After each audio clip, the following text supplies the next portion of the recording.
ধর্ম যার যার উৎসব সবার, ধর্ম যার যার উৎসব সবার, যার যার উৎসব সবার, ধর্ম যার যার উৎসব সবার, ধর্ম যার যার আর উৎসব সবার। ধর্ম যার যার উৎসব সবার, ধর্ম যার যার উৎসব।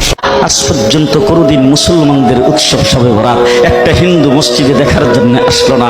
মুসলমানদের উৎসব শবে কদর একটা হিন্দু কোনোদিন চাওয়ার জন্য আসলো না। মুসলমানদের উৎসব রমজান মাসের রোজা একটা হিন্দু কোনোদিন তোমার সাথে সমাজ করার জন্য রাখলো না। একটা হিন্দু কোনোদিন তোমার ঈদের নামাজে আসলো না।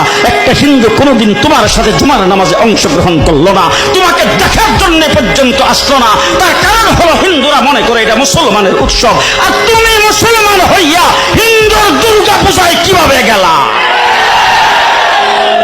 তোমার কি হয়ে গেল? তোমার কি লজ্জা শরম তুমি ধুয়ে ফেলে দিয়েছো? তোমার কি কোনো লজ্জা শরম নাই?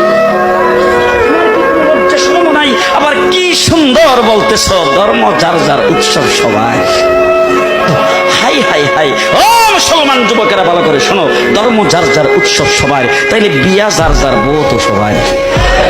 জি, বিয়ে যার যার বউ সবাই, পুষ্কুনি যার যার মাস সবাই, গাছ যার যার ফল সবাই, ক্ষেত যার যার ফসল সবাই, দোকান যার যার মাল সবাই।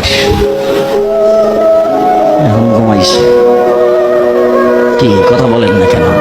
তাহলে আমার দোকানের মাল যদি আমার হয়, আমার ক্ষেতের ফসল যদি আমার হয়, আমার গাছের ফল যদি আমার হয়, আমার গাছের নারিকেল যদি আমার হয়, আমি বিয়ে করলে বউ যদি আমার হয়, মুসলমান আমার পুষ্কুনির মাছ যদি আমার হয়, তাইলে ধর্ম যার উৎসব।